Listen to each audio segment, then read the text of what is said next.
Enjoy your cows, Mr. O'Neill. Enjoy those cows. We are going. Yes. Power.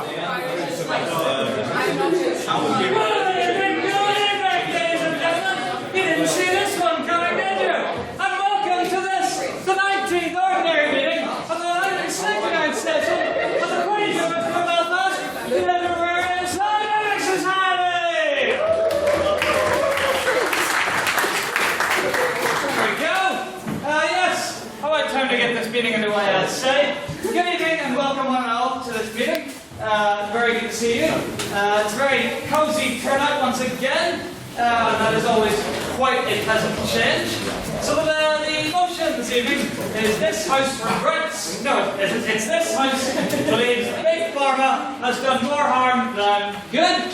We have... Hasn't? Sorry. Stop confusing me. That's very polite. This works for the stream, I have to. It does work for the stream because I have no idea what's going on. Anyway, the motion is, reading from the back, just so I definitely get it right. This house believes Big Pharma has done more harm than good. Order in the back, order in the back. So, as I was about to say, we have quite the selection of speakers this evening. I am especially pleased to see the return of Miss Christine Fleming, who I never miss an opportunity to embarrass by calling her out. Miss Fleming is one of the few members who still is attending meetings. I think the only one in the room tonight. Yes, who's been here longer than myself.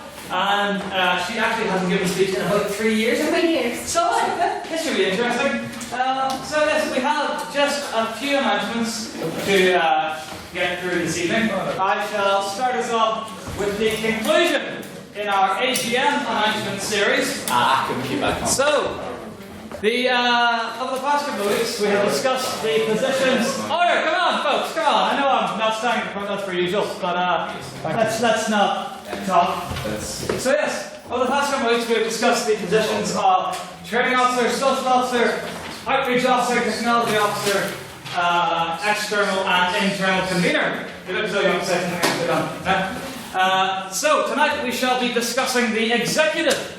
That being the treasurer, the card holder of which is Mr. John MacDonald, gets away, there he is, secretary, pretty done, and president, myself, president.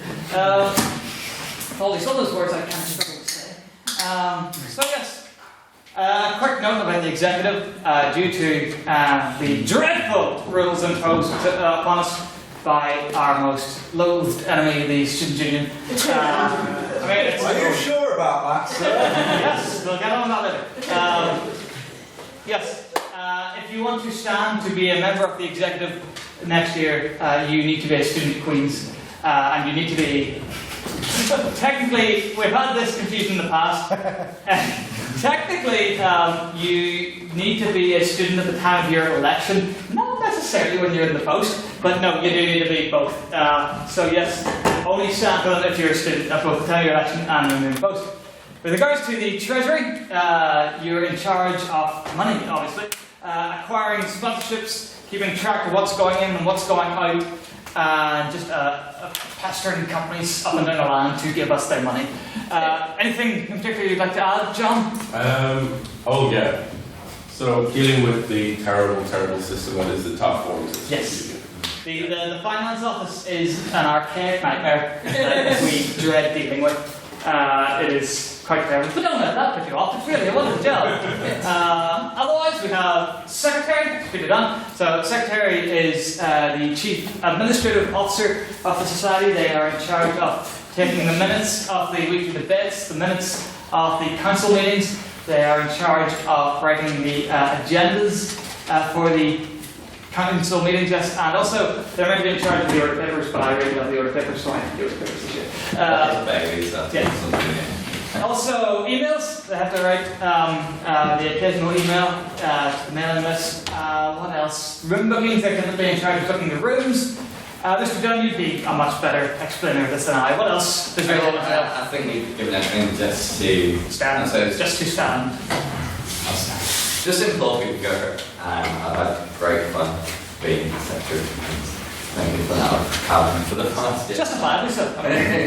So, yeah, minutes. The secretary is, of course, the second most visible role in the council after myself, as they give the readings of the minutes every week. So I'm sure it's not an issue for you fine debaters, but don't. It's probably not the best to start the role if you're afraid of public speaking, I would say, because that would be quite the challenge. Or maybe if you want to learn. I mean, it's probably reading more than anything, so as long as you can read, I can. I'm that closer. Finally, of course, is the role of president. I don't really know what I do. I do a lot. What do you do? I don't really. I could tell you. I mean, no, I'm not even going to let you open that kind of worms. I basically, the president is primarily in charge of making sure that society doesn't burst into flames at any given point in time. They have to ensure that basically everything happens. They have to make sure all the individual council members do their jobs on the occasions when they can't, such as sickness or other events. They have to take over and do the things themselves.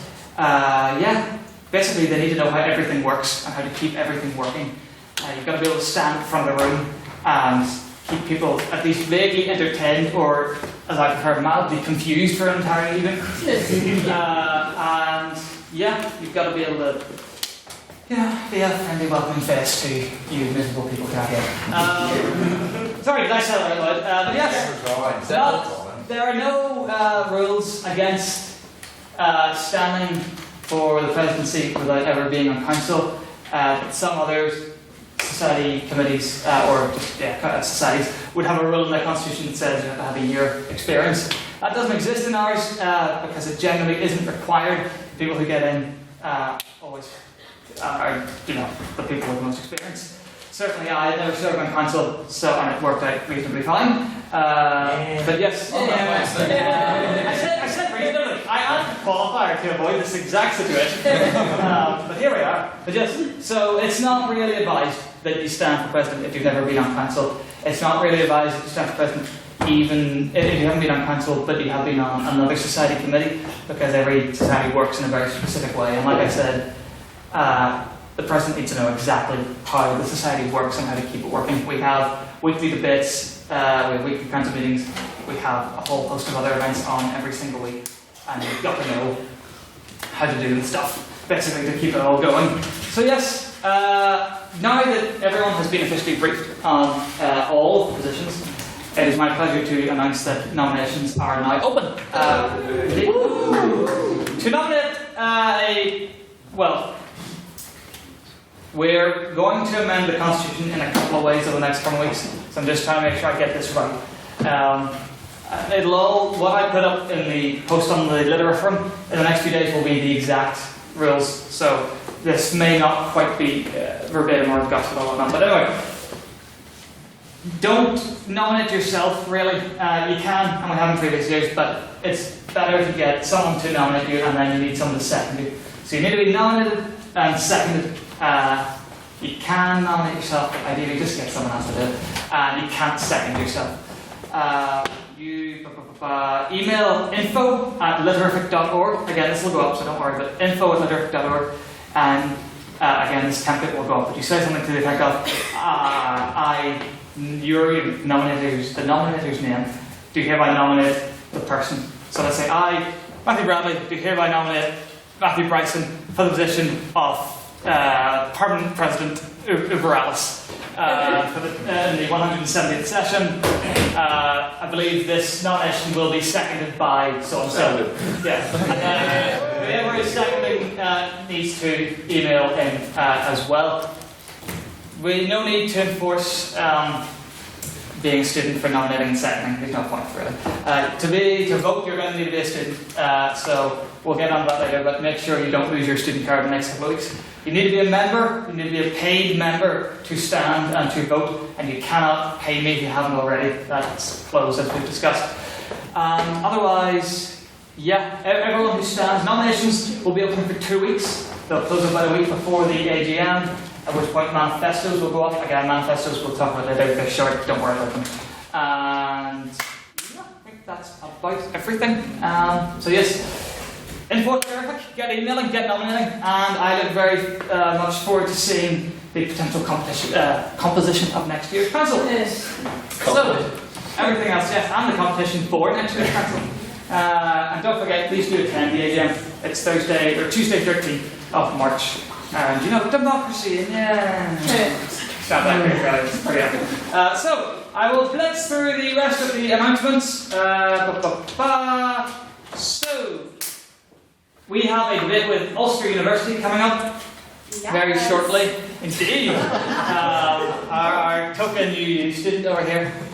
You've usurped Killian. Good job. So yes, we have a debate with UU coming up. We're going to them for the first time, I believe. We normally force them to come to us, but we decided to go to them this time. It's up their Coleraine campus, so council are kind of vaguely obligated to attend. So, kind of vaguely, I know. So yeah, we'll be working something out, probably taxis or a bus or train or something. If you're interested, say to anyone on council, and we'll figure out a way to get you there. The date is March 5th, is it? 7th? Okay, 5th was another thing that isn't happening anymore. So, March 7th in the afternoon, we have to be there for 2:30, so we'll probably need to leave at what? It takes like 2 hours to get there. 2 hours, so we need to leave at about midday. So yes, the motion is this House rejects open borders. We're on the opposition. It should be very good. The UU debate is normally good fun. So please, if you're interested, come along. Nice little day out. Be good fun. Very importantly indeed, the Dufferin competition is on the horizon. Do we know the exact date for that? Does anyone have a term card handy? Someone can find it, and I'll continue talking. So the Dufferin competition is the sister competition to the Godkin. Godkin is for Best Maiden Speaker, Dufferin is for the Speaker of the Year. It is our most prestigious internal competition and award. There are spaces left on both sides. No one gets told the motion until 15 minutes beforehand, so everybody has a fairly equal shot. March 22nd. March 22nd. Thank you very much, Mr. Doherty. It's the penultimate debate, or it's the last one? It must be the last one, because it's after the conversation. So it's the last It's the debate last one until the actual one. It's the last one before Easter. So yes, the motion only gets at least 15 minutes beforehand, so please just sign up for that. Try your hand. There's spaces left on both propping up, but it doesn't really matter because you don't know the motion. So yes, please just throw your hat in the ring, absolutely, just go for it. Otherwise, Conversazione sign up is now live. Conversazione are now formal. The link is conversazione2018.literature.com. I imagine most people don't really know how to spell conversazione because it's a silly Italian and or Latin word. So it's on the literature front, it's on the page, we'll republish it.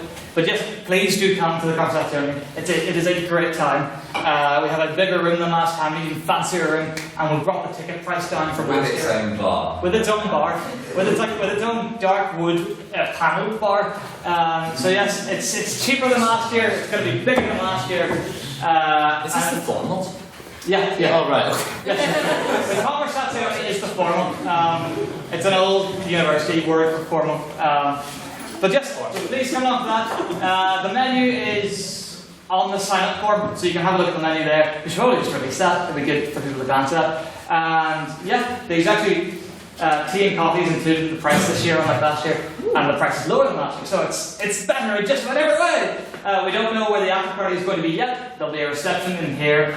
And all the times are up on the sign-up form as well. It'll be from about, is it 6 till late, right? It starts at about 5 or 6.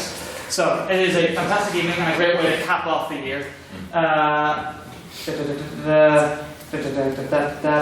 Just a quick note, last Thursday evening, it was our birthday and we went back to the Eglantine where we had a charity auction. Some of you may have heard about it on Facebook or heard about it in the previous weeks but couldn't attend. It is my great pleasure to announce that by the not-so-virtuous act of the council selling themselves to the highest bidder, we raised a grand total of £348.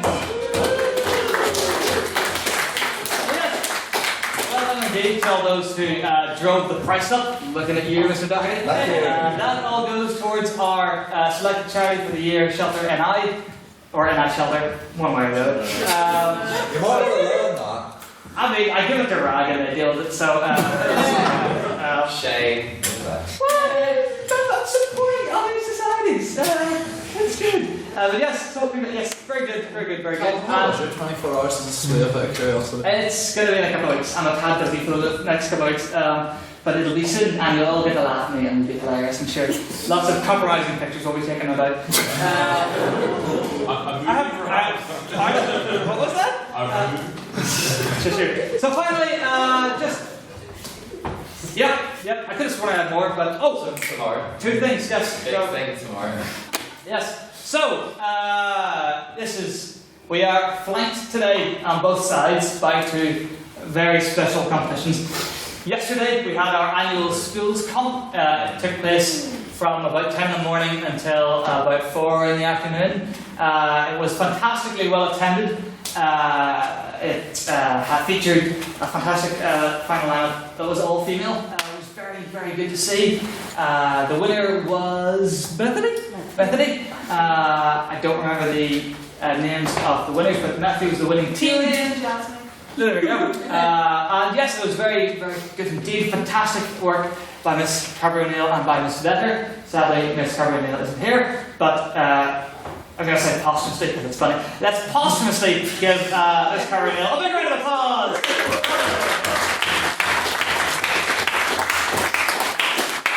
A tremendous job indeed. And we've made a new friend who's a counsellor, so that's nice. And yes, final announcement is a clarification on one from a couple of weeks ago. So, tomorrow night in the Riddle Hall, we are hosting the final of the biggest and most prestigious All-Ireland debating competition, that being the Irish Times debating competition.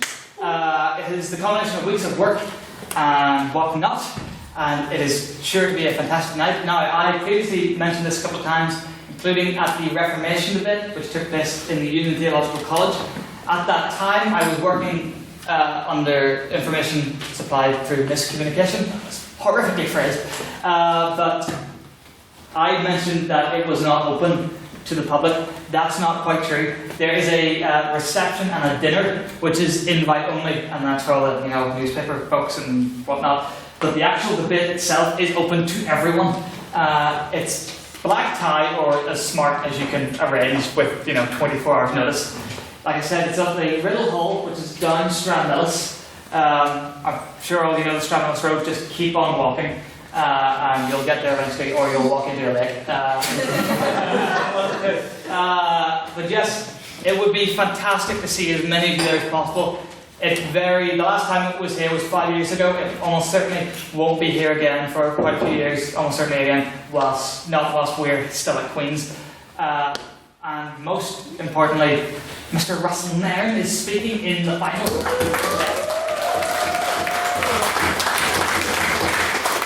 Our first finals for 5 years. It's at home turf. There's truly no better reason to attend.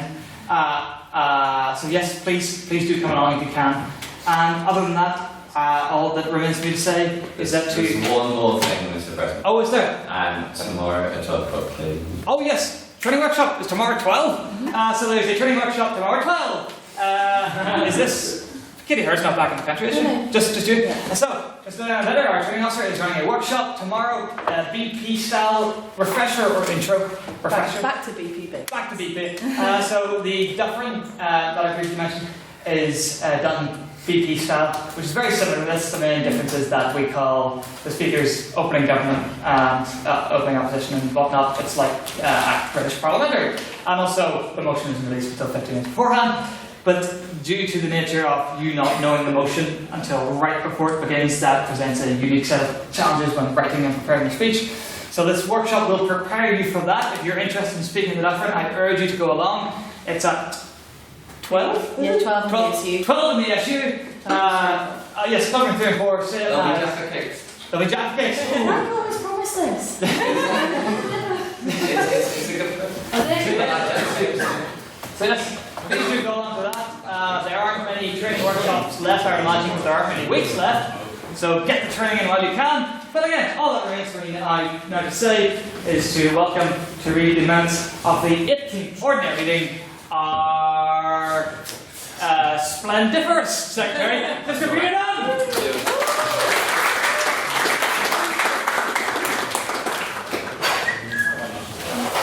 The 18th Ordinary Meeting of the Literary and Scientific Society took place on the 15th of February and was attended by 66 members.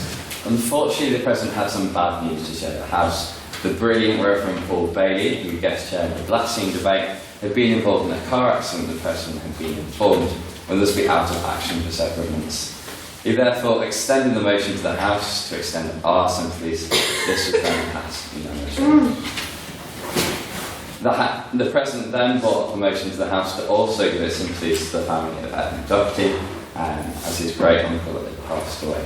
This was also passed unanimously. The President then opened up the floor for private members' business, which he promised would be shorter than usual, as the meeting had started later than usual to ensure a sufficient amount of birthday cake consumption. Mr. Morgan Hickman, standing on the table, which is obviously an attempt for the Secretary of the Law Society to lord over his poor literaficant, asked the House if it would support a return to direct rule. President Emeritus, Mr. Benjamin Murphy, was the first to comment. He said that he didn't mind particularly, as it leads us one step closer to a united Ireland. Mr. Shea Glasgow said that we're far beyond the stage where direct rule in a conventional sense is anyway acceptable to the Irish people of North. In the most poignant point, I think, of discussion, Honorary Life Member Mr. Kieran Gallagher said we should scrap this from union with the UK, or even any mention of Ireland, but instead we should form an allegiance with Norway. A vote was then taken on the motion, which read 5 in favour, 25 against and 15 abstentions. Mr. Glasgow also brought a motion which proposed that the House should support the UCU strikes. Ellen Duffy said it was difficult due to the loss in tuition fees, but if it meant that pensions of staff were protected, it was worthwhile. Mr. Hickman argued that it was not the place of trade unions to fight in the interests of future staff and employees, but just their own. Mr. Matthew Bradley countered Mr. Hickman's point, arguing that university is a unique institution. I think Queen's is a unique institution, where many of its students end up working for the institution, and thus they were well within their rights to strike for future staff. A vote was then taken on the motion, which was passed unanimously. The President decided that that was quite enough of private members' business, and opened up the floor to President questions. After last week's assault from the House, I believe the President was feeling fairly apprehensive, but alas, it was Honorary Life Member Mr. Jonathan Finn who asked the first question. So the President was safe for the time being. He pondered why nobody ever addresses the House through the chair, as is stated in Article 10 of the Constitution. The President responded by saying that he tries so hard, as we all know. And then started commenting on how well dressed Mr. Finney was to try and avoid the question. Mr. John McDonald then asked the President if he'd seen the last season of Geordie Shore. And if he did he see the last episode, which each of the contestants were asked to perform naughty acts on each other in a hot tub? And then, of course, somehow linked this question to Kim Kardashian. I think it's fair to say that none of us in the House can quite imagine our esteemed President lounging on the sofa with the lads, with tins of special brew, watching Geordie Shore. So he stopped up to our treasurer and shouted, "Shame resign," at him in triumph. Here, here. Mr. Edmund Doherty then confirmed that he was the youngest member of the House, and I was kind of hoping you'd have left that out. I was like, you'd probably complain if I didn't, so I thought of it. And only that member, Mr. Leota, asked another Kardashian question. Finally, the President introduced the motion that this House would be in an open relationship and took a vote on prior opinion, which read 9 in favour, 22 against, and 13 abstentions. Opening the case of the proposition was maiden speaker Mr. Robert Clark. He started with a quote saying that one is the loneliest member. So profound, Bobby. He clearly defined the motion, which set out the distinction between an open relationship and a polyamorous relationship. He then professed that he had a girlfriend. I wasn't quite sure if he was looking to be congratulated or not, but there we go. But then proceeded to plunge his relationship into the dark depths of danger. After stating that she might want to have some baguette. Opening up the opposition, there was another major speaker, Mr. Hamilton, who assured the House that opposition weren't against experimentation, but that sexual experimentation was best banned for a monogamous relationship. He stated that we are an advanced species. Somewhat contextual, considering the makeup of that house, but there we are. In conclusion, he stated that we should encourage solutions for couples to stay faithful, rather than encourage open relationships. Continue the argument for the proposition was our training officer and honorary life member, Miss Lady Vetter, during which the President restrained me from leaving the room in fear of the verbal assault which was to come. She started to speak, however, in a respectful and tactful manner, by emphasising the point that open relationships are consensual, healthy, and stem from open discussion with the other partner, but then swiftly moved on to hardcore BDSM. In conclusion, she argued times and attitudes are changing, and thus pleaded to the House to vote for the proposition. I love you. In the second round of couples counselling,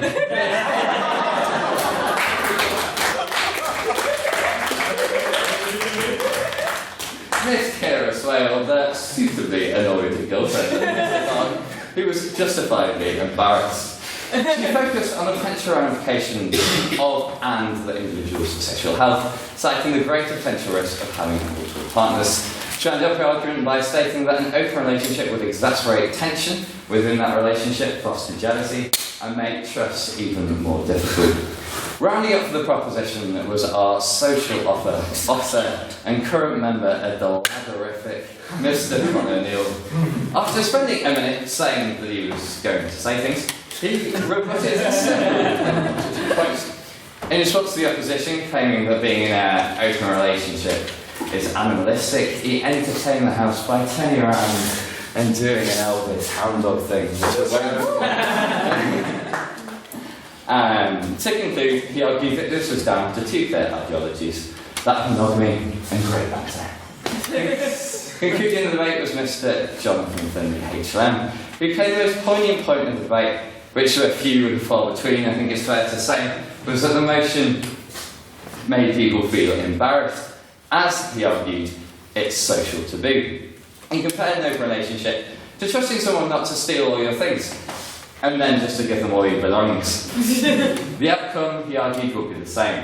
Thus, he appealed to the House to value something above their animalistic hound dog desires and those of opposition. A short round of questions was had, where the House heard from Miss Christine Fleming, Miss Granny Graham, and Miss Leia Rosvani. A vote was then taken on speakability, which read 18th opposition, 12th opposition, and 12 oppositions. Make it a next vote. Aye.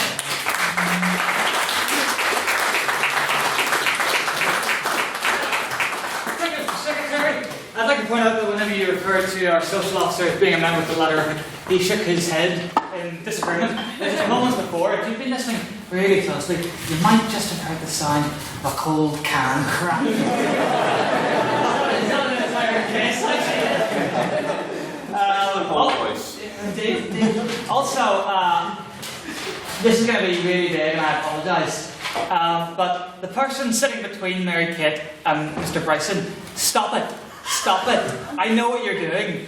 Stop it. You're going to get me killed. I cannot do this thing here, which again I don't want to specify. I do not want to go into any more detail because I will die. I will literally die. I will tell you afterwards what this woman has done. It is dreadful and very, very dangerous. Know the risk of the fire that you're playing with. Anyway, private members' business. Is there any? Go. I will start with Mr. John McDonald. Okay, thank you very much. True evil has faced this entire world as a player. No, you better not be going right there. It is not going to say how to use that word. Okay. I'm going to propose a new motion to the House. This House would repeal the Snapchat update. I'm looking at how opinions on tonight. They've already released a statement saying they are going to remove it. They said they weren't. No, they did. They said they were. So one of you is fake news. Which one of you is it? definitely John. Check it. I mean, check, because they've definitely released a statement saying they're going to remove it. On a more general note, are there any opinions on the Snapchat update feature? Why is it so awful? Someone please tell me. Mr. Beckett? It's awful because we're talking about it at all, and it shows the depth of our society in every single way. I blame Mr. McDonald. Yes, point of clarification. Clarification, I'm just reading a headline here. Snap, the last 21 hours, Snap tells the 1.2 million who signed the petition to remove the latest Snapchat update that they're out of luck. It's still happening, folks. Ooh, that must be a terrible thing for some people. I assume. Mr. Mann. Long may the new Snapchat update reign. For you see, the outrage that spawns from it is utterly hilarious, and I wish to read it for many years to come. Thank you, Mr. Nairn. A simply non-controversial opinion. Mr. McSparrow. I have an iPhone 4S, which is actually too old to receive the updates, so it's simple. We simply go backwards in time and use old technology, and the Snapchat update is therefore redundant. So, very nice. Very nice. Mr. Dunn, Secretary. So I think people should just get a life and do things. Well, I'm recording every lunch meal, little face-to-face on Snapchat, like download Snapchat. Mr. Clark. No, seriously, somebody explain what they did, because I don't know. Mr. Bradley. You know user interface design, Mr. Clark? Imagine that, but if someone designed an app who'd never seen an app before, imagine if the feature that everyone went, why is this here? Then made that, we're going to make that a big feature, lads. Nobody wants Snapchat to be about the crap you decide to click away from on your Facebook. That's what they've done. They've replaced your friends' stories with the capitalism and news networks that are here to brainwash us. And QUBS news stories. And QUBSU. Yeah. So, I am triggered. really the incompetence shown in designing it. Russell's my jimmies. Mr. Conrad. Just seeing a bit of quality here, seriously. when we talk about the societal changes, and they're rightfully so, think about the nudes.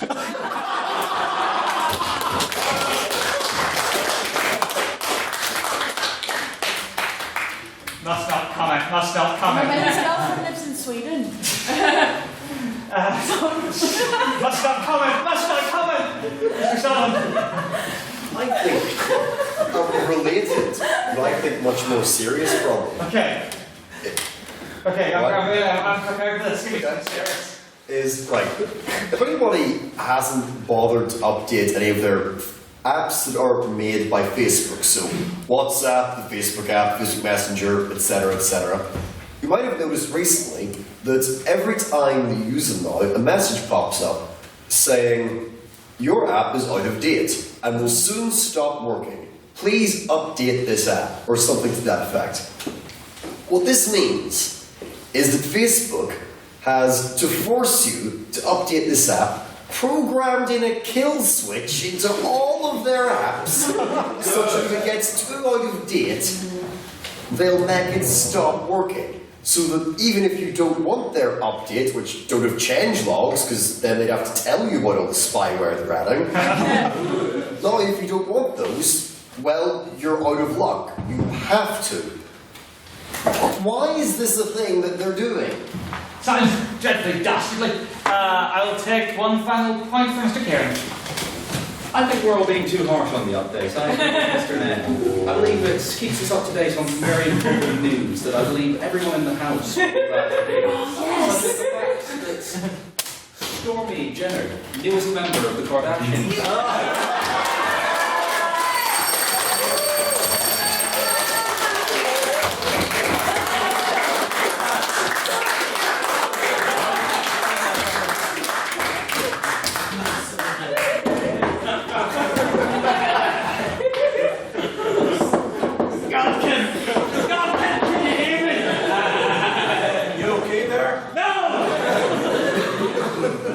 I trust you, Mr. Kieran. Believe in you. You want your bell so you feel a bit happier? I've got my gavel, I'll simply anyway,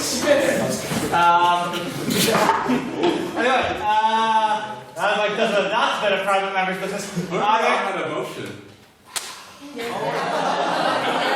What was the motion, Mr. McDonald? The motion was this House would repeal the Snapchat update.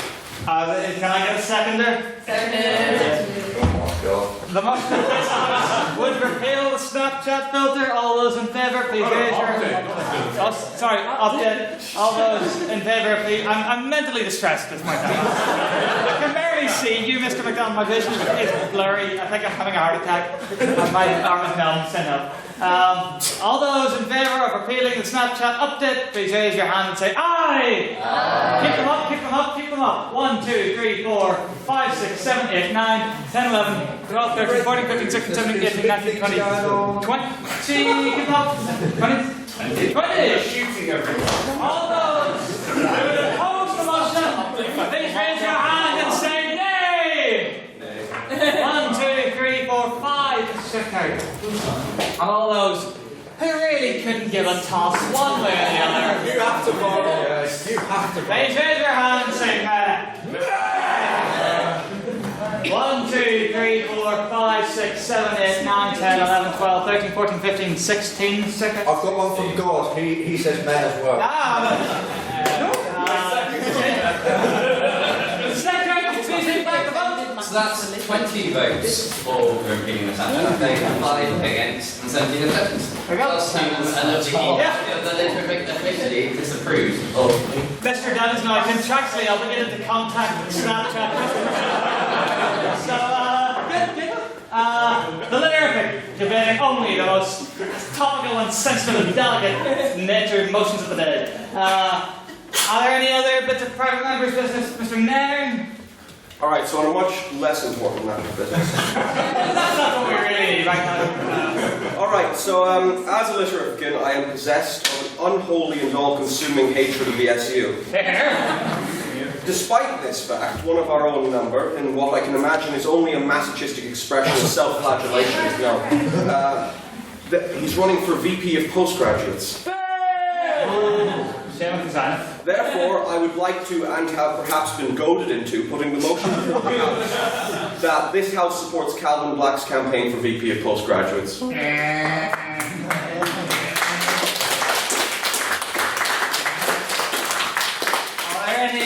Is there any discussion to be had on this, Mr. Beckett?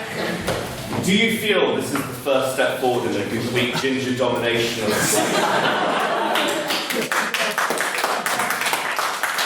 Only if I win, otherwise it'll just be the continued subjugation of our race, which has gone on for much too long.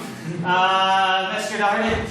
I for one say definitely. Put it away. Put it away. Put it away. Yes, quite right. Mr. Better? Yeah, just ignore this. Okay. So, at the moment, okay. I know the feeling.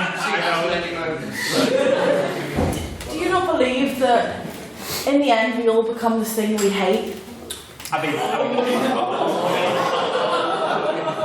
Yes.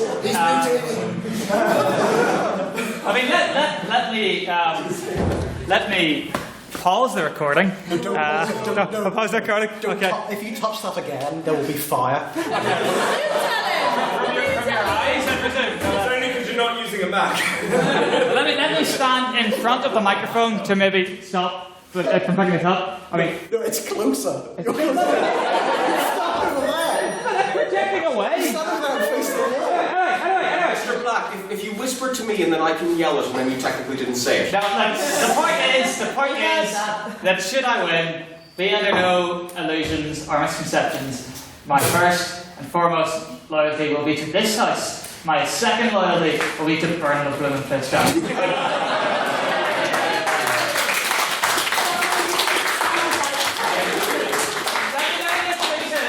I discovered this year for the first time that each of the cells have a discretionary budget that they can use for various things.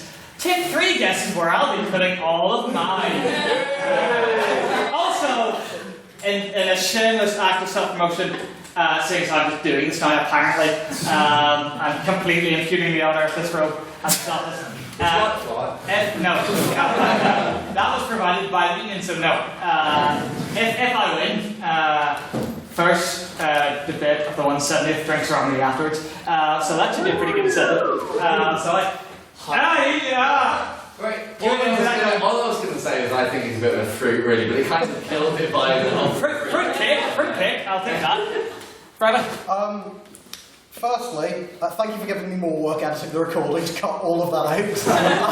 and secondly... Let's be honest, they don't listen, they don't care. And secondly, if you win, can they invalidate your election so I can pretend to be you again? They'll probably find a way. I mean, I don't doubt it. On a minor point of order, Mr. President, I would like to add a second motion to my point, which is replace the SU's motto with "They don't listen, they don't care." But just like big flashing neon letters, "We stuck." But yes, I think that'll. Mr. Mustang. By the way, this will probably constitute precious questions to the evening, so... Have you actually betrayed us, or are you trying to bring the student union down from within? What part of set it on fire? Did you not understand? I mean, again, I have to keep talking out of the corner of my mouth. I thought it was over here set on fire.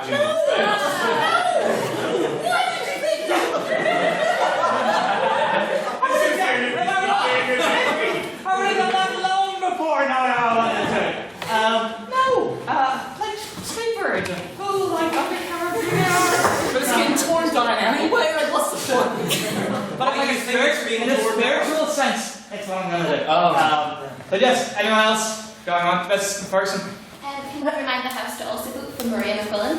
Yes, yes, I can. Yes, are you going to say? I think you're going to say? Yeah. Go. Can I remind the House that we aren't endorsing anyone because we're not allowed to endorse anyone, so don't listen to anything else. That's what this motion is. Okay, well... So, yes, I personally would urge you all to vote for Miss Maria McQuillan, who is here this evening. I don't care, it's the issue. I don't owe them any neutrality. Also, might as well, seeing as I believe she's here. Cat Rafferty, are you still here? Cat Rafferty, stand up. No, she gone? She gone. Well, then she gets nothing. She loses! But yes, Maria McQuillan for education, that would be good. Final points? Gone once, gone twice, okay. The motion was this House would support Calvin Black in his candidature for VP postgraduate. Can I get a seconder? Seconded. All those in favour, please raise your hand, say aye. Aye. All those against, say nay? No. Okay. And then lost. Okay, so nays. So hey, nays. 2. Yeah, 2 nays. Any other nays? Any abstentions? 3 abstentions. Okay, so we can figure the rest. Overwhelming support. Thank you very much. What was the second motion? Second motion? Yes, this House would replace the SU's motto with "They don't listen, they don't care." As chair of this meeting, I refuse to let that one come. Alright, I will. No! I do actually have to leave. This is just me. In loving memory of Mr. Russell Lane, can I get a seconder for replacing the issues or making the issue motion? They listen, they don't care. All those in favour, raise your hand, say aye. Aye. Against, say nay. Against, say nay. Abstain, say meh. Meh. So 4, 5 nays and the rest ayes. So that'll teach them. Right. I that'll do it for private members' business. I'm afraid. That'll also do President's questions. On that point, I think you'd be coming like a disrepute to your office if you weren't to open a formal round of President's questions. Right, as in tradition with the society. I will take one President's question, and you can bet your bottom dollar that I'm not taking it from them. Mr. Starr. As was discussed earlier, you were running for VP postgraduate. Now, if a Kardashian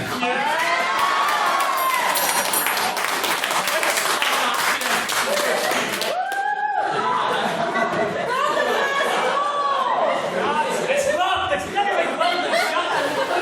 Damn it! I wasn't listening to the question Is yes an applicable answer? No. No. Well, I actually told you one's name Give earlier. him some options. Kylie.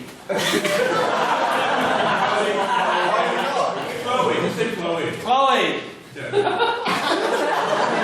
it number one? I don't entertain. Right, now. End of President's questions. I now move the House to vote on prior opinions. So, was there another opinion to make earlier? I don't think so. Prior opinion. So, the motion this evening is this House believes Big Pharma has done more harm than good. This is a vote on prior opinion. This is your thoughts on the matter as they stand right now. All those in favour of the motion, please raise your hand and say aye. Aye. Keep them up so I can count it. So, it's down 1, 2, 3, 4, 5, 6, 7, 8. The second. 8. All those who would oppose the motion, please raise your hand and say nay. Nay. Keep them up, keep them up. 1, 2, 3, 4, 5, 6, 7, 8, 9, 10, 11, 12. The second. And all those who would like to abstain on the motion, please raise your hand and say nay. Keep them up, keep them up. 1, 2, 3, 4, 5, 6, 7, 9, 10, 11, 12, 13, 14, 15, 16, 17, 18. Give me this one. Yeah, okay. Mr. Secretary, please move back up. That was 8 votes for, 12 against, and 18 abstentions. So there we have it. I look forward to seeing how the opinion of the House changes over the course of the evening. But without further ado, it is my great pleasure to welcome the first speaker for the opposition to open the debate this evening, Mr. Jack Patton.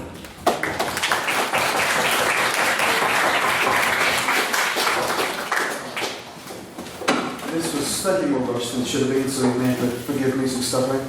Mr. President, comrades of the House, it's my privilege to open the case for the proposition. I'm going to start by throwing some numbers at you.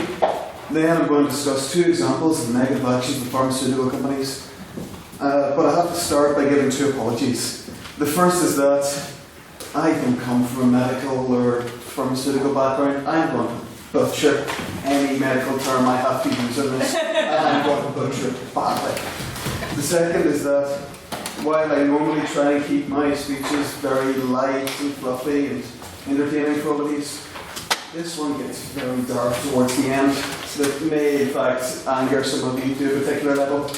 Right, so to start off from a serious bit, we are defining the terms of the motion, Big Pharma, as multinational companies whose primary business is in the sale of pharmaceuticals and harm, I hope I don't have to do that, whatever, in doing damage to individuals or society. So, those numbers I'm going to throw at you. Johnson & Johnson, one of the world's largest pharma companies, spends $17.5 billion on sales and marketing, compared to $8.2 billion on research and development. They aren't alone in this. I can't, this is way too long. No, I mean, oh, sorry. Too long. Pfizer, the people who make those little blue pills that the secretary is so wonderfully familiar with, spend $11.4 billion on marketing compared with $6.6 billion on research and development. In fact, that trend of spending more on telling you about their drugs than making the drugs work is true for 9 out of the 10 largest pharma companies. Why is this relevant? Well, it shows that in the words of John Oliver, drug companies, someone else is talking about these, drug companies are a bit like high school boyfriends. They are far more interested in getting inside you than being effective after they're in there. A wide range of issues, some of which are going to be touched on in later speeches, such as the impact of prescribing, overprescribing and going off label, which can do real harm to patients, to the manipulation and exploitation of patent law. Now, some more numbers. 2.5 billion, 9 out of 10, 97 out of 100, and 2 for every 1. So, what are these numbers? 2.5 billion is the amount pharma companies have spent on lobbying Congress. 9 out of 10 is the proportion of members of Congress who are taking money from pharma companies. 97 out of 100 is the senators who've done the same. And 2 for every 1 is the number of pharma lobbyists there is per member of Congress. So, what does $2.5 billion buy you? Well, quite a lot. Some of the things they've lobbied for have been quite small, niche, not really relevant to us.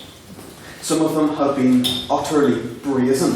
For example, they successfully lobbied to ensure the Drug Enforcement Agency couldn't investigate pharmacists who were overprescribing opioids, which is part of the opioid crisis in America, which I'm sure some of you are aware of. They've also lobbied to ensure that generic drugs for treating HIV couldn't be brought in from their Indian competitors. And they've successfully lobbied to ensure there's no bidding process for ensuring providing medical services, so the government has to pay whatever the company asks. Right, moving on to the first of my two examples. Aspen Pharmacare, a company you've probably never heard of, but I can guarantee has cost everyone in this room at least a bit of money. Now, how did they do this? Aspen purchased 5 drugs from GSK that are used exclusively to treat cancer and are necessary for care cancer patients and to ensure they can live their lives the best they can. Whenever they bought them, they increased the price by 40%, which cost the NHS, funded by everyone in this room, a total of £380 million. This included increasing the price of a drug called busulfan, which was used to treat leukemia. Whenever it was produced by GSK, it cost £5.20. Now it costs £85.22p. This isn't even the limit of the shadiest stuff they have done. For example, after they price gouged us, Aspen went on to the Spanish government to try and push up their pricing. During their dispute, to try and force them to agree to a 4,000% increase in prices, they threatened to stop selling life-saving cancer medications to patients in Sweden, and they tried to destroy their supply of those drugs just so they could win the negotiations. If that example of the harm pharma companies can do wasn't enough to make you at least a wee bit angry, this one's probably going to do it. In 2013, a pharma company called Valiant Pharmaceuticals, I really hope I'm pronouncing that right, purchased the drug calcium disodium percenate. Yeah, that's about right, maybe. Yeah. And increased the price of a 5-day course of the drug from $950 to $27,000. Now, I'm sure some of you are thinking at this point, why should I care about a price increase for a drug that probably only 5 people in the world really need anyway? Or that maybe whenever they bought it, they found it used to treat a whole range of other diseases and then increase the value. Neither of that's true, and I really hate that fact, but yeah. Calcium disodium percenate is used to treat lead poisoning, and the event in 2013 that made it worth so much more was the Flint, Michigan incident of mass lead poisoning. Oh, this is going to have to be fast. This means that at some point, someone at this company heard that a city of nearly 100,000 people had a massive outbreak of lead in their drinking water, and the response was to buy the drug for treating lead poisoning and increase the price by 2,700%, meaning that there are men, women and children who can't afford to get treatment for being poisoned. In conclusion, pharma companies have spent far more money telling you about their drugs than they have on making them work. On that point, they use their monopolies in life-saving drugs to bend governments over a barrel to increase their profits, and they exploit tragedies with massive price hikes to squeeze as much money as they can out of the situation. Researching and writing the story has destroyed my faith in humanity to a very particular level. So, all I can do now is ask you to vote with the proposition.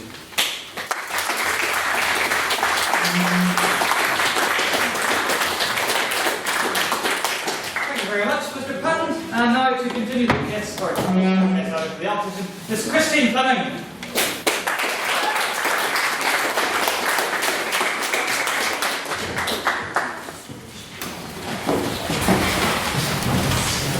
Mr. President, members of the House, I'm opening the case for the opposition, speaking against the motion that Big Pharma has done more harm than good.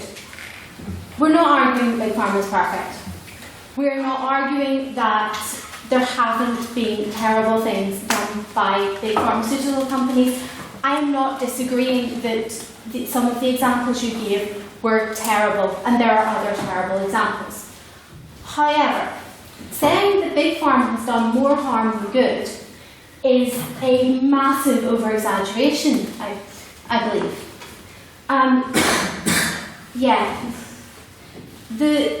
the good done and the life-saving therapies that have been developed and that have become available due to big pharmaceutical companies that would not exist without them far outweighs the harm that has been done. Yes.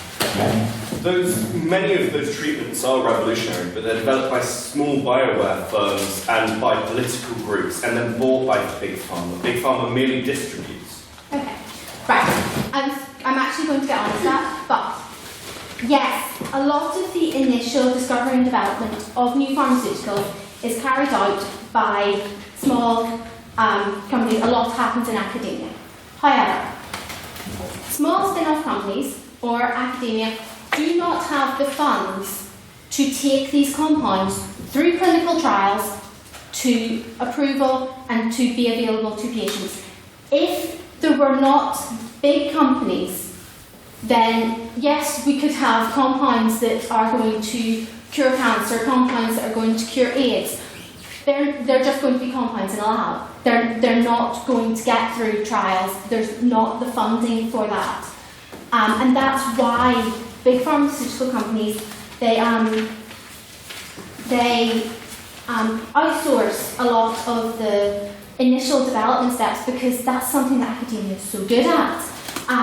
There are a lot of small labs which can follow a lot of more leads than the big companies would be capable of doing. As well as that, I would say that a lot, as someone in medicinal chemistry, and a lot of people I know in medicinal chemistry, their end goal is to work for the pharmaceutical industry, to work in research and development for the pharmaceutical industry. So I don't fully buy that the pharmaceutical industry isn't doing research, because a lot of researchers are going to work for it. One small point of rebuttal I actually want to make to yours. You talked about the cheaper generic HIV drugs from India. So India's patent laws are different, and basically they don't have to obey the US patent laws. Those drugs are cheaper because they're able to rip off the work done by other companies and don't have to cover any of the R&D costs, which is why they can cut the prices down so much. And the companies doing that are still making huge profits because they don't have to invest in R&D. So I'm going to just very quickly take you through the drug discovery pipeline and kind of illustrate why there are so many costs. So to bring a new therapy, you have the initial discovery, and usually it starts off with thousands and thousands of compounds, and you're looking for something that's going to hit your target. Then you want something with the correct properties that it will get to the target once it is administered. You need something that can be formulated into your drug. You need something that's going to have the correct duration of action. And you need something that's not going to hit any other target, so you're not going to get a lot of horrendous side effects. Then it needs to be developed to be scaled up. There's no point making this wonder compound whenever it takes 3 scientists 5 weeks to make 2 milligrams. You need to be able to make it on an industrial scale. Once this usually will generate about a few hundred lead compounds for preclinical development to be taken forward into animal models to see that they're safe in a living system. Once drugs have passed through preclinical development, and this initial stage is what is usually outsourced to academia, and this stage can take up to 10 years. After preclinical development, then we get the first in-man studies. So there are 3 levels of clinical trials that a compound must go through before it will reach be eligible for approval. So phase 1 trials are to see that it is safe for humans, and usually it is between 20 and 80 healthy volunteers will be given the drug in very small and then increasing doses. And these trials, page. So phase 1 trials usually would be costing over $150 million. Phase 2 trials then is starting to give your drug to actual patients, usually in between 200 and 500 patients. Phase 2 trials, usually another 2 years, and a cost of $400 million. Then phase 3 trials, a larger cohort of patients, 1 to 5,000. Again, this would be up to $500 million. The cost to bring a new drug is on average about $2.9 billion. And big pharma companies, they have to cover the cost of that drug, but also 1 in 10 drugs makes it to approval. Less. For every drug that is sold has to also cover the cost of every drug that fails. I very briefly wanted to touch on that there have been issues with the pharmaceutical industry, and a lot of them they have started to try and deal with the issue with clinical trials being doctors. Companies have signed up to publish all trials data. For accessibility, a lot of companies now are looking into tiered royalty systems, so where the price they charge for their drug would depend on the GDP of the country. There's also increasing collaboration for things such as antibiotics, or a big one was for muscular dystrophy. So very quickly to sum up, with our big pharma, we would be relying on whatever your doctor could mix together in his back office. Many more people would die from diseases. We wouldn't have drugs being developed. So I urge you to vote with the opposition.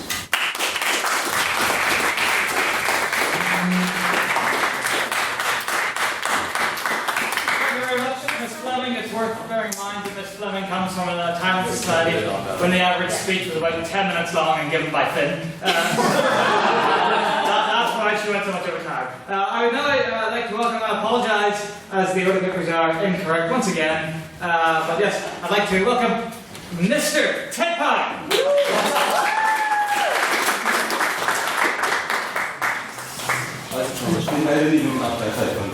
I didn't hear that, dude. How was it? You look well. Good evening, ladies and gents. I'm going to tackle 2 key issues in my speech tonight. Firstly, I'm going to highlight the bad science rampant within pharma. And secondly, I'm going to analyse its detrimental effect on mental health treatment. It's worth noting that we, the proposition, are not condemning all doctors, pharmacists, or drug makers.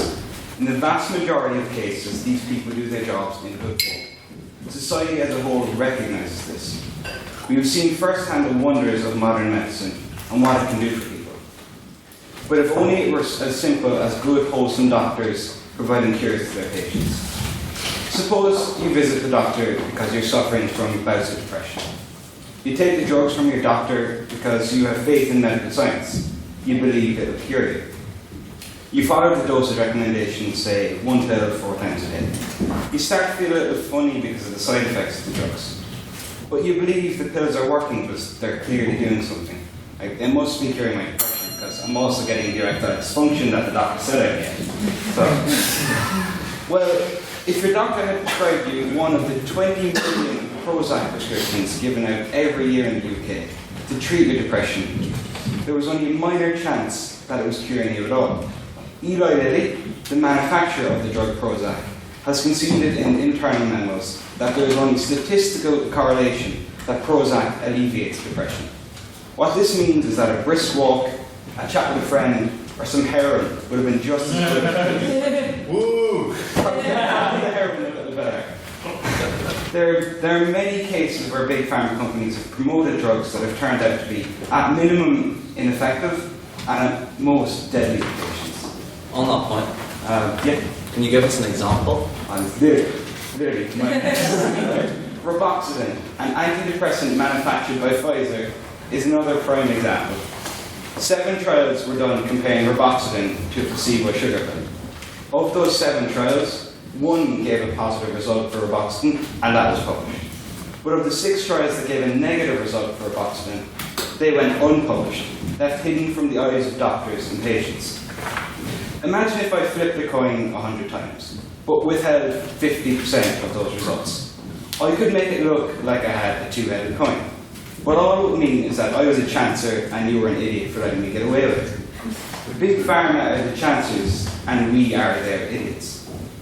Further to this, 3 trials were done comparing reboxetine to other antidepressants, which gave positive results.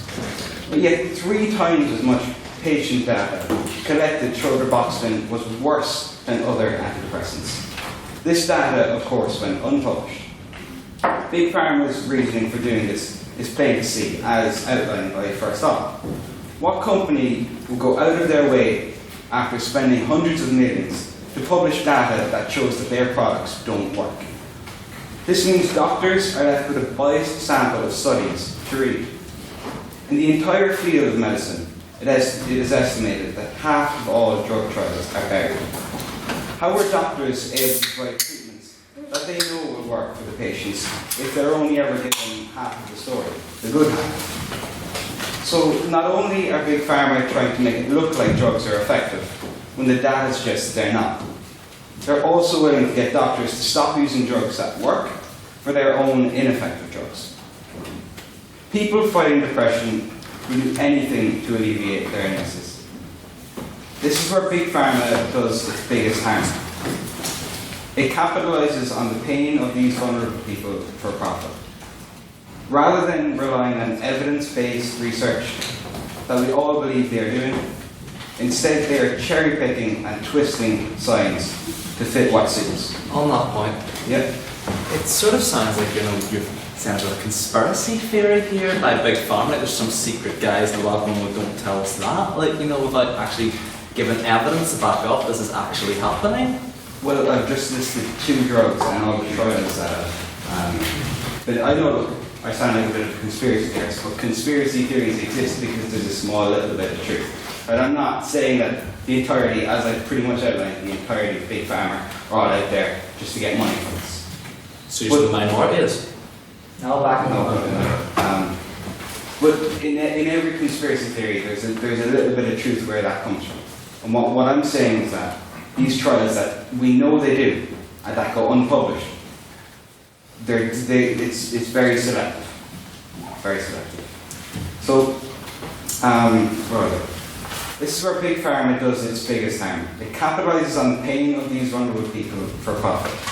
Rather than relying on the evidence-based research that we all believe they're doing, instead they are cherry-picking and twisting science to fit what suits. All to create a narrative that will trick doctors and keep shareholders happy. So, why has Big Pharma done more harm than good? Their hijacking of the evidence-based research for medicine has meant that drugs hold no more weight than homeopathic remedies, working simply because we believe they do, and often with much worse side effects. This has had a real and tangible effect for those who suffer from mental health issues. The mass overprescription of drugs that only maybe work, but do come with severe side effects, is surely a contributor to the mental health epidemic we see in society today. I don't think we'll ever be able to truly measure the magnitude of their abuse of the system, given that we only have half of the story. But I can only imagine as Big Pharma has dug its claws into all corners of medicine, that it is more than just mental health sufferers that have unknowingly been harmed. So I beg you to propose the motion.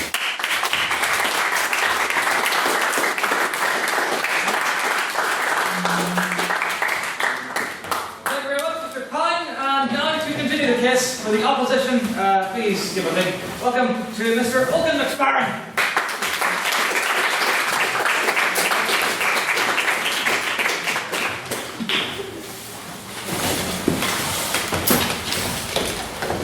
Mr. President, Mr. Speaker, members of the proposition, fellow members of the opposition, members of the House. Got that right. I am not here to argue that the big pharmaceutical companies are some saints, that they do not have the interest of profit. But to say that they have done more harm than good is simply wrong. It is a preposterous notion which I will be going against. Now, I want to refute a couple of the claims made by the members of the proposition before I continue.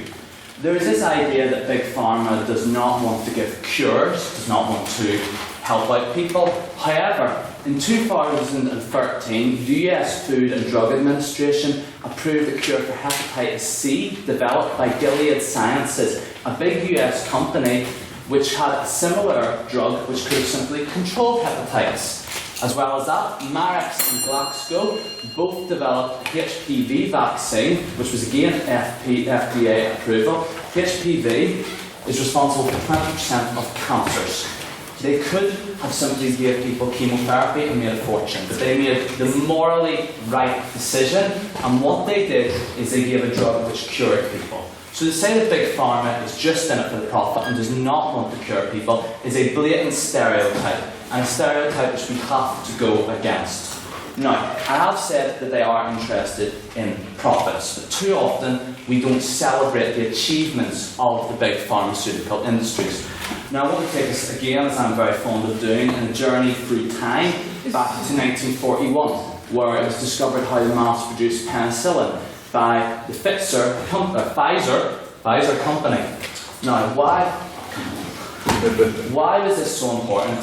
D-Day happened 2 years later. Without the mass-produced penicillin, there would have been millions of yes. We're talking about a wartime example of penicillin production, and if we look through the Gulf War, we can all agree that antibiotics are important, but also those are government-subsidised contracts, which the profits are different, and also the research is predominantly academic. This is not just a big pharma marketing campaign. You're equating all the work to big pharma executives that's done actually on the ground for the better of humankind. This isn't a fair comparison. I don't think I actually accepted the point, but I will answer that in about a minute's time, okay? So just bear with me. Now, where was I? Okay, what I was going to say is what was truly remarkable is they were the only company that was able to mass produce drugs. I'm not denying that Fleming did an incredible thing. He discovered penicillin. But without big pharmaceutical companies, we have no way at present of mass producing drugs. So, I mean, what are we going to do if we don't have the big pharmaceutical companies to mass produce them? Where are they going to come from? Because they get profits from mass producing the drugs, they automatically are interested in then research and development in making more drugs, which betters and cures humanity. On that point, no. The second achievement I would like to discuss is more modern. I was flipping through an article of the European Pharmaceutical Review the other day, as I do from time to time, and I read an article by a man called Alan Hillgrove. Now, Alan Hillgrove works for a German company called, I'm going to pray the botched pronunciation of this, Boehringer Ingelheim, which are one of the 20 biggest pharmaceutical firms in Europe. He was saying over the past 21 years they have had a lot of bad rep. People say that pharmaceutical firms don't care. They don't want to improve their lives. However, he said his company has personally developed, over the past 21 years, inhibitor apparatus which helps people with HIV and AIDS. Now, AIDS has been responsible for 35 million deaths worldwide. Without this inhibitor and other medicines like it developed by big pharmaceutical companies, you would have had millions more deaths. So the argument that But most of the deaths that occur from AIDS are in regions where that medication isn't going because it's not profitable for it to go there, because they can't afford to pay for that medication, so they're still dying, whilst people in Western countries can afford to pay for that medication, so they get it. I will acknowledge that those countries are very poor. However, to say that is a problem just of the big pharmaceutical agencies is ridiculous. That's a worldwide problem which needs to be dealt with in other manners. Of course, the pharmaceutical agencies, they can't undercut their prices, because if they did, they could not invest in more research and development to develop new drugs to help people around the world. Okay. Aside from that, all Yes. Aside from the medical advantages of having big pharmaceutical companies, you also get economic advantages as well. Now, there's a bit of a myth that big pharma is US only, that the US predominantly benefits from it. The US makes $22.5 billion every year from exports by big pharmaceutical companies. There are smaller countries which make more: Germany, Switzerland, Belgium, France, and actually the Republic of Ireland makes $19.8 billion with 6.2% of the market share of its pharmaceutical exports. This here provides thousands of jobs in Ireland, and it provides millions across the globe. So to say that pharmaceutical companies don't help in economic ways is just insanity. And I'm just going to conclude here by saying that the drug pharmaceutical industry is necessary. We need the drugs produced. There is no one else providing the service. Yes, there are things that happen which are tragedies. I will acknowledge there are tragedies happen. However, the industry isn't perfect. It is in it for profit, yes, but the alternative is so much worse. This is an industry which ultimately serves the many, and unfortunately for the few, it's not great at serving. But to say that it does more harm than good is just illogical.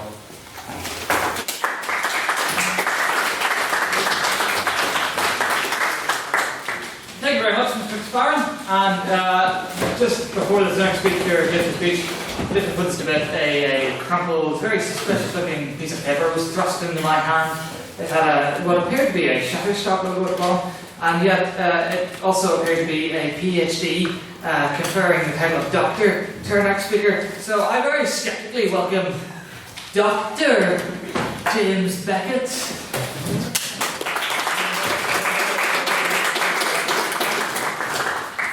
Thank you. President, Secretary, ladies and gentlemen of the House, my venerable compadres, lizard people. I have here in my hand my doctorate in nuclear engineering, which shows what happens when you ask your Chinese housemate to get you a medical degree at 6:15 in the evening. So, to begin with, I would like to deal with, obviously, the points that have been made tonight, which are great, venerable points, but I should point out that the opposition have a very unfair advantage because they have been drugging our water for years, and it's very hard for us to make up our own minds. But let's take the first point from the proposition itself, the financial cost of these clinical drugs. What do they cost? Well, we're dealing with a pensions dispute right now. And every single financial ombudsman that has looked at university costs has said that universities can afford to pay pensions. If you're in the humanities, you know that your degree money is funding the sciences. We have the money for this. We put in thousands of pounds as students for the monies of this. The same is true in America. Big Pharma comes along and buys up cheap research. It's not real, it's a dream. And they want to sell on for profit what is made by individuals. Excellent individuals. And another example of this is Addy, when we talk about bad science. Addy is the female Viagra. It was made by a small biotech firm, and then it was bought up by a large biotech company. On that point, how was that drug going to be distributed if it wasn't bought up by Big Pharma? Was that little company just going to distribute it nationwide overnight? Well, the thing is, it shouldn't be, because Addy was tested on 80 people, and as a female Viagra drug, it was tested on 75 men and 5 women. Of those 5 women, they experienced blackouts. And while trying to sell it, it turned out that if you drank alcohol, this sexual experimentation drug functions as a date rape drug. Big Pharma still wanted to sell it because of course they did, because it's profit. That's all they care about. On that point? Yes? Yeah, you're still responding. No, I think it's something I need to wait on this. Go ahead. Okay, what's the difference between that and, say, Tesco sending you cake, which is clearly not healthy for you, and yet we still bought it in droves last week? I completely agree that the difference is cake doesn't lead to, rent.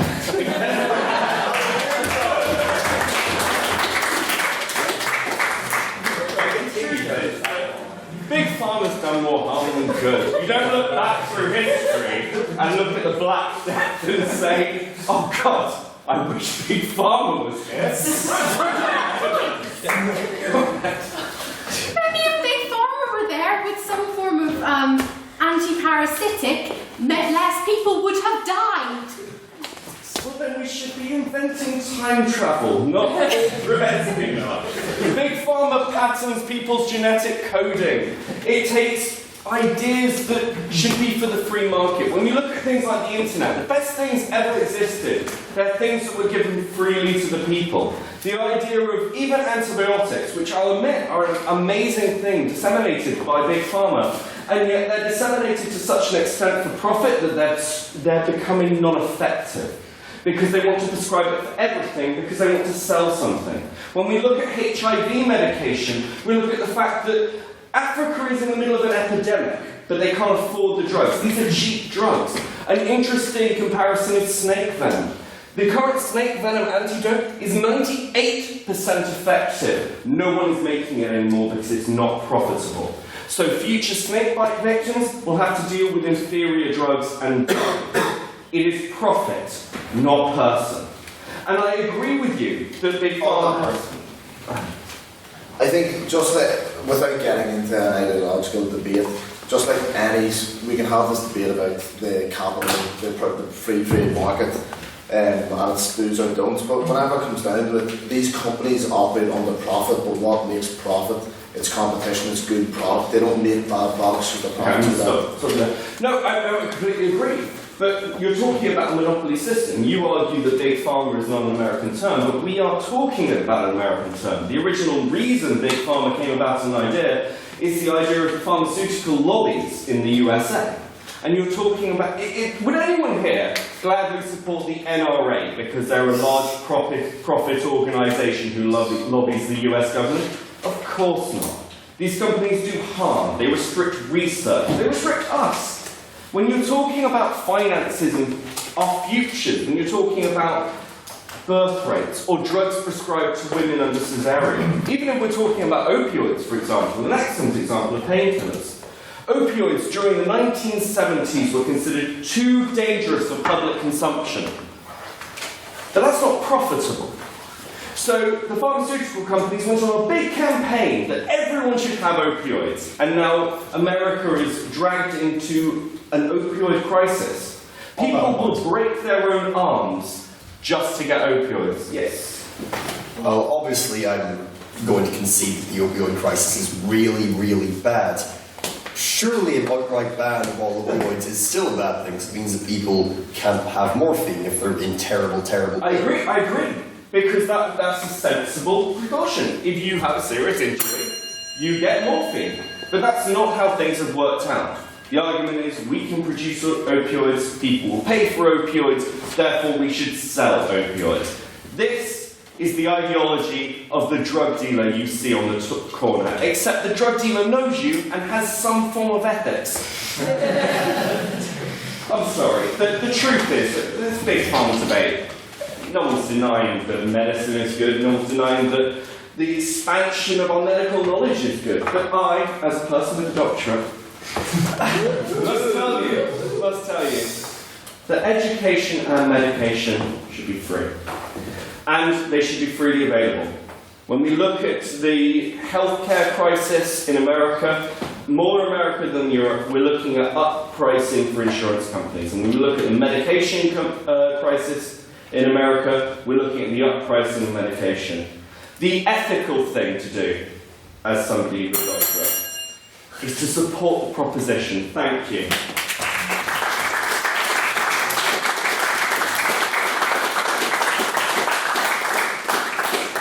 Thank you very much, Dr. Beckett.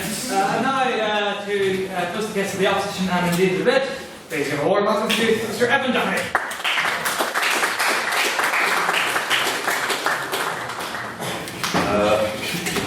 I'll just throw that out first. I'm going to start off by stating my political beliefs for everyone with a few lines. Stand up, all victims of oppression, for the tyrants fear you might. Don't cling so hard to your possessions, for you have nothing if you have no rights. Hear, hear. Welcome to somehow debating. Welcome to socialism, saying that capitalism is good. Why am I on this side? Now, the first prop said about using a scalpel approach. However, I believe that as my partner said, oh, hang on a minute, I'm reading the Irish Times semi-final. Sorry. Now, the first prop in this debate, Mr. President, Mr. Secretary, all speakers, House, Madge, as we like to call them.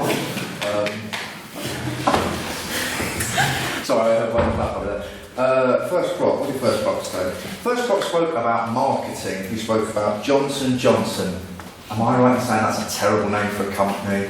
You know, what's their name? Dun and Black. There's a better name immediately. Feel free to begin your speech at any time,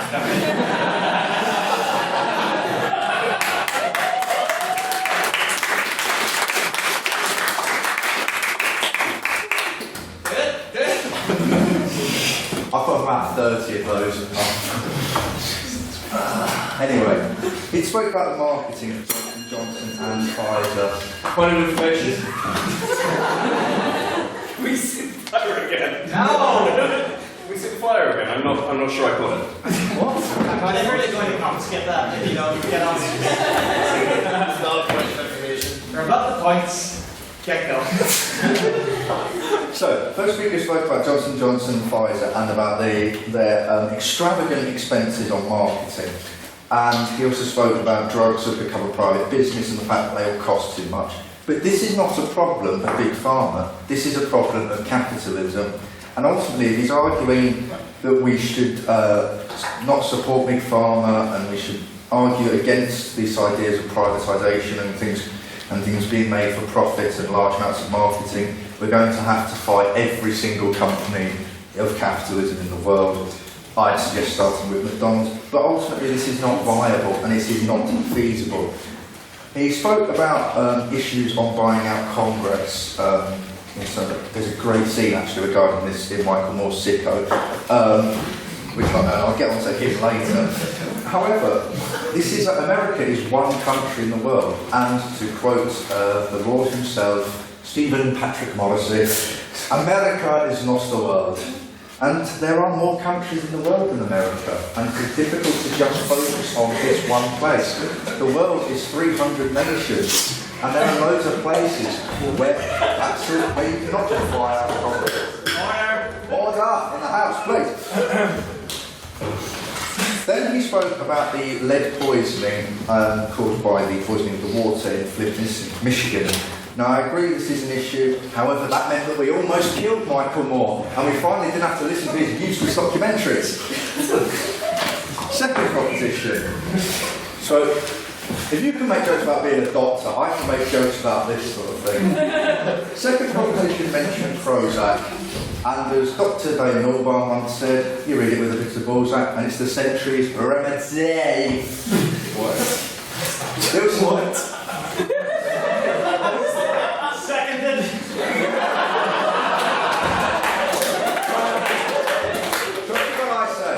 I have an essay due tomorrow, and I'm hardly thinking about this right now. I'm thinking more. We can tell. Just quit, guys.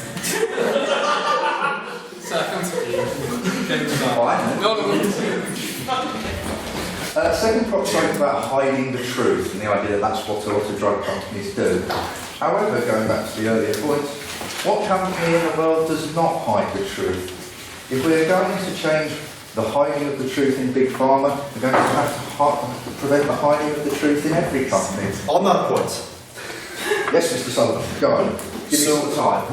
What your speech seems to be saying, your main point, seems to be all the other companies are really bad. So that means Big Pharma's badness isn't actually bad? No. Surely every other company being evil is not mutually exclusive with Big Pharma being evil. What I'm saying is that every company is evil, effectively, but and that also leads to the second point about capitalising on vulnerable people. Can you tell that this is kind of like someone sort of waking up naked in their maths exam? What the hell is going on? Doesn't work, mate, doesn't it? On that point,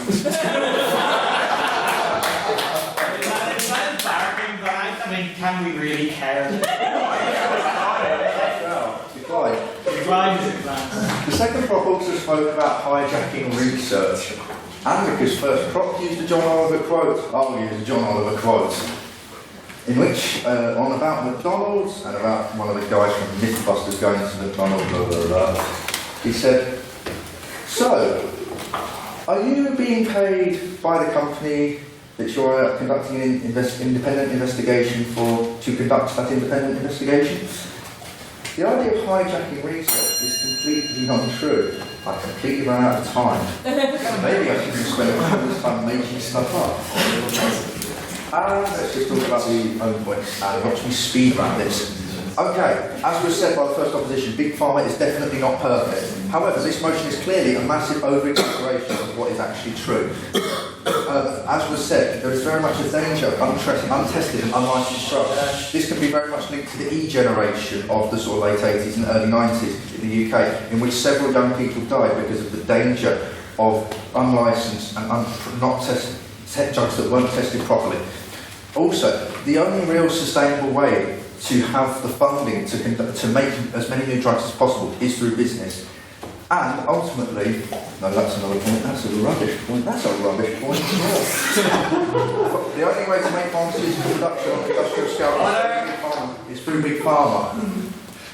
There's a myth of not wanting to help.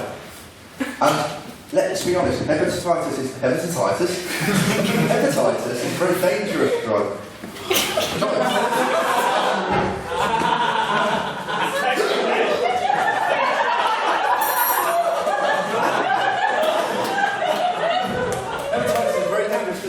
However, the drug against it was created by Big Pharma.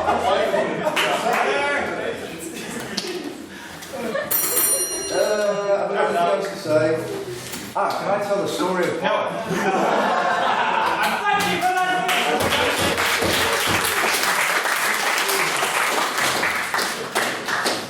Just as I use the air quotes at the end of Mr. Beckett's speech, I would like to thank Mr. Doherty for that speech.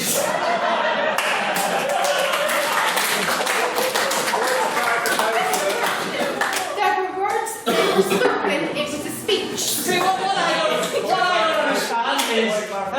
don't understand is right at the end there, it sounded like you had something resembling a speech. Why did you give that? Neutrality. Because when is Bryson in the room? He was. No. Okay. When I was asked by Bryson to speak, I thought I was going to be on their side, and basically, I don't really know why this side exists.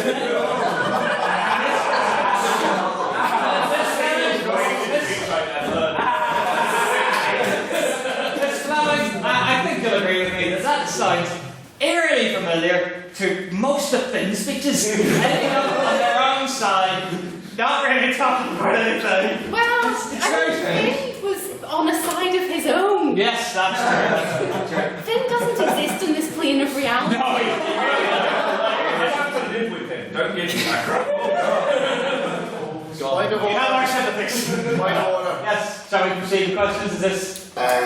Yes, just quickly, considering that you are a big proponent of neutrality, Mr. Doherty, I beseech you to continue down that road and not comment on this picture. Yes, fair enough. Point of order, I completely go against what Mr. O'Neill just said. In any event, we shall now take questions. Are there any questions for the proposition? Mr. McCown. So, considering how much the opposition talked about how the cost of doing drugs and talks millions and millions of to implement new drugs takes billions and billions of dollars. What is this not a problem of regulation or whether it's a problem of Big Pharma itself? Thank you very much. Who from the proposition would care to respond to that? Mr. Beckett. I mean, okay, it costs finance, but this is the old capitalist argument of if you don't monopolise things, then suddenly they disperse. I mean, the East India Trading Company during the spice trade period in the Caribbean was a monopoly that supplied goods and services and sugar to everybody. Eventually, they disappeared and no one freaking noticed, other than the people they hired to take over India. The fact is, Big Pharma is an institution that exists, and therefore we acknowledges existence, but humanity is the story of progression, and we can exist without Big Pharma without that many problems, considering the fact that research is done actually in our backyard when you look at Queen's. So, thank you very much, Mr. Beckett. Here from the Applicant Response. Yeah, you go ahead. Ms. Fleming. Yeah, so yes, research is done right beside us. Yes, I'm one of the people doing that research.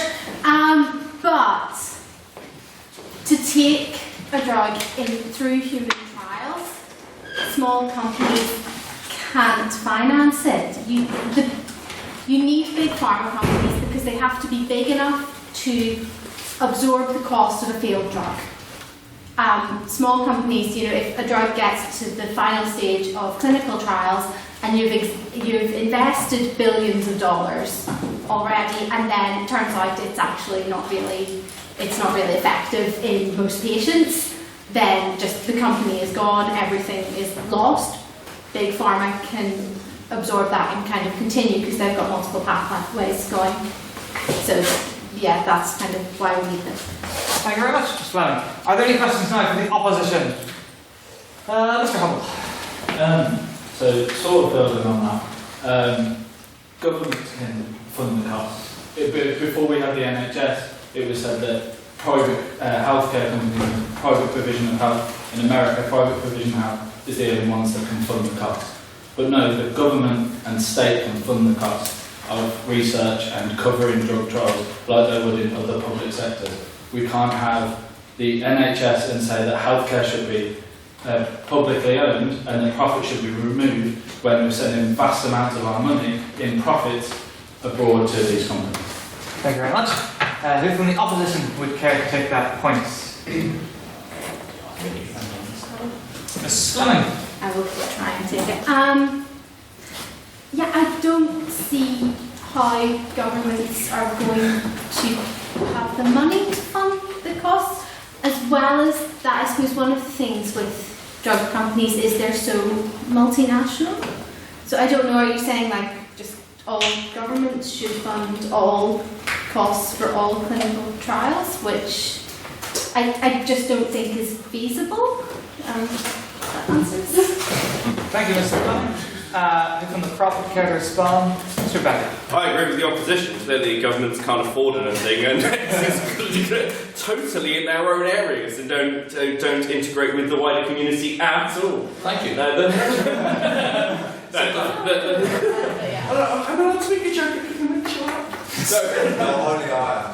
Order, come on. Okay, just very simply. Look, I actually do take the point from the proposition. It is incredibly hard to self-fund, but we know that through education. That's why we pour money into universities. I also accept the point of kind of funding failed drugs, but the fact is, if you equate the medical community to the military community, which is a similar profit margin, the military produces weapons and soldiers, and we pass it on to private military companies. This is an accepted practice. We pass on weapons testing. If you look at the American jets that just didn't fly, states do absorb costs. To say that they don't is just denial of reality. Thank you very much. Thank you very much, Mr. Beckett. Are there any points now abstaining in the motion? Points that can be directed equally to both sides? No? No abstaining points? Going once? Going twice? Okay. Are there any questions then for the proposition? This side here. Mr. Conlon. Thank you, Mr. President. It's been raised a number of times about the possibility of the funding coming from governmental level, and I agree that is great, and it's a possibility. But I think one of the problems that people have with capitalism, and as I said in my previous conference, we're not getting into a debate about ideologies, but it is about the money. And money talks. And if we talk about Queen's specifically being a research-based university, at the minute you're talking about strikes because the government has refused to pay these people who are now in these research teams, and their research is being affected by government top down. This doesn't happen in these private sectors because it's profit driven and there aren't these factors, which is why it's so efficient. And so I would like to propose that point against your speech. Thank you very much, Mr. O'Neill. Who from the proposition can respond? Mr. Jack Patton. To the exception technical, UCD are on strike not because of the government but because the university administration are cutting funding for them. Ignoring that.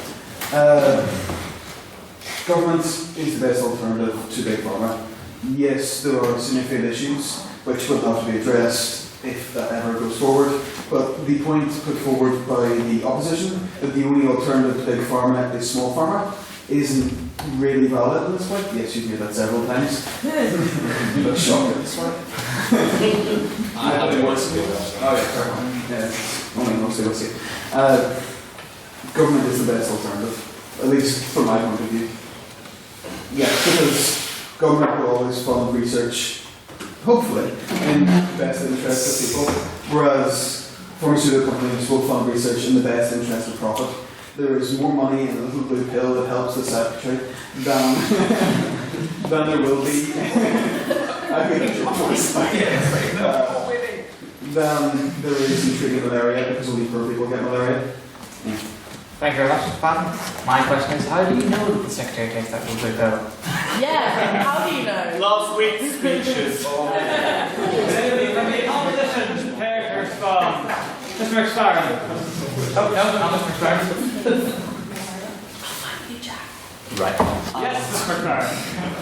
Okay, well, thank you for your question, but you know, you're automatically assuming here that government conducts research just for the sake of research. You know, no research is conducted without a certain degree of profit being involved inside of it. You know, the idea of profit, and that is where Big Pharma has the advantage. You know, it conducts research, it makes profit, and then its profit, it funds back into more research to make more profit. It's a sort of loop that Big Pharma is in, which ultimately leads to more cures being developed. So without it, I mean, you're suggesting government as an alternative, yet governments have shown absolutely no desire whatsoever so far to look for an alternative. So like, you cannot actually suggest a feasible alternative to Big Pharma. So if we just get rid of Big Pharma, you will have far more harm than good done. Thank you very much, Mr. McSparrow. Are there any questions now for the opposition? No questions for the opposition? This will be a very short round of questions indeed. For once. Arguments were that good, isn't it? No, so that good. Going once, going twice.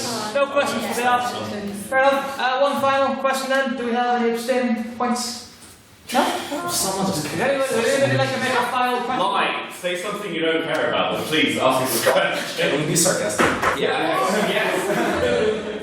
So yeah, one question. Is it going to be sarcastic? Yeah. Why not? Let's see how this goes. So, question for the doctor.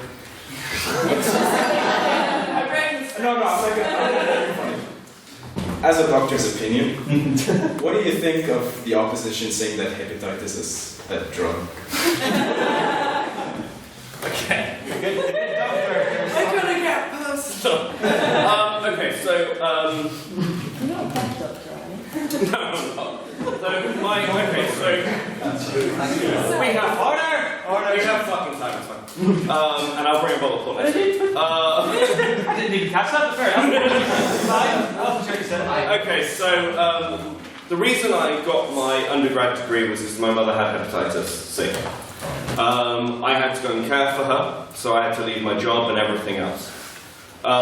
Through not pharmaceutical companies, but actually through the NHS bargaining, through the fact that we can control our own systems, and through small research groups, her hepatitis was cured. It's incredibly important. Like, it really does. It really makes a difference to people's lives. Big Pharma wants to rise that price. Like in the US, it's $80,000 for the treatment my mother received. In the UK, it's $15,000 on the NHS. So expensive, but you can see the markdown versus the markup. Big Pharma does harm. If I was in the US and at the at the disposal of Big Pharma, my mother would be dead today. And I don't say that lightly, I mean it. I owe everything to the NHS. Big Pharma does more harm than good. It would see people dead, it would see people without cancer medication, it would see people in Africa without AIDS medication. That is the research out there. And when we look at these capitalist arguments, it's because we can see the end of the world before we can see the end of capitalism. That is simply not true. And while I am not a socialist at all, there is a future in socialism, and that's how we should progress as a society, together, as people and as humans. And that is the best anti-Big Pharma argument I can think of.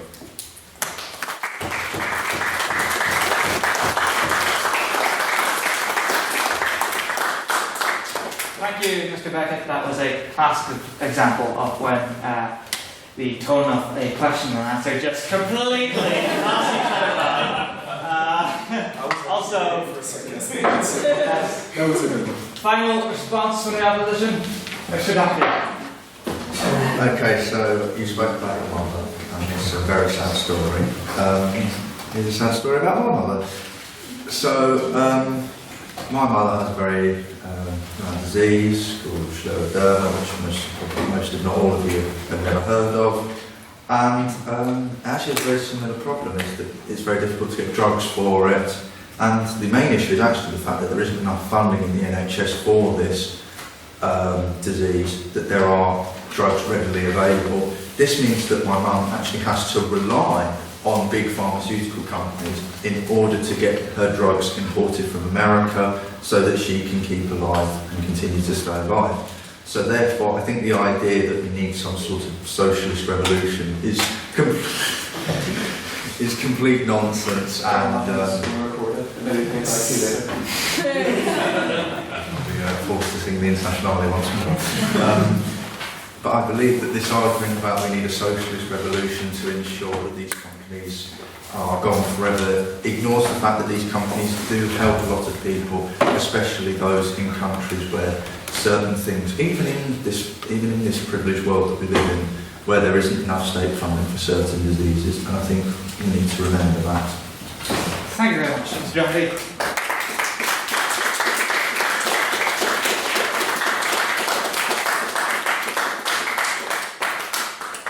Thus ends the debate. Thank you very much to our speakers on each side, and thank you very much to the floor. This is the point of the evening when you wrestle about for your membership cards. So just to remind you, the Irish Times finals tomorrow evening in the Riddle Hall of Stramillis. Please do come along. So the debate starts at 7. It's likely to be, if not well over capacity, quite safely. So if you want to ensure a seat, it'd be a good idea to get there about 7 at the latest. Again, if you don't know where the Riddle Hall is, you can just Google it. It's RIDDEL Hall. And so yes, you can find the location for anything. Like I said, just at the end of Stramillis Road, or whatever the exact road name is. Pardon? The vote. Yes. Have we all got our cards? Good. Right. This is a vote on speakerability. If you believe that the proposition spoke best this evening, please raise your hand and say aye. Aye. Keep them up, keep them up, keep them up. 1, 2, 3, 4, 5, 6, 7, 8, 9, 10, 11, 12, 13, 14, 15, 16, 17, 18, 19, 20, 24? 23. Let's go 23. All those who believe that the opposition spoke best this evening, please raise your hand and say nay. Nay. Can I go first to make it? No, that's me. No, just go for it. Got 2. Did you get 2? It's okay. You got The Queen voted the Queen voted no. I saw it's like disapproving it. And all those who believe both sides spoke equally well, equally terribly, or wish to express no opinion on the matter whatsoever, please raise your hand and say it loud, say it proud, say meh! Or don't, or whisper it quietly. I count 3, Mr. Secretary. Mr. Secretary, please read back the vote. Mr. President, that was 20 votes for the proposition, 2 for the opposition. There we go, the proposition has it, the proposition has it!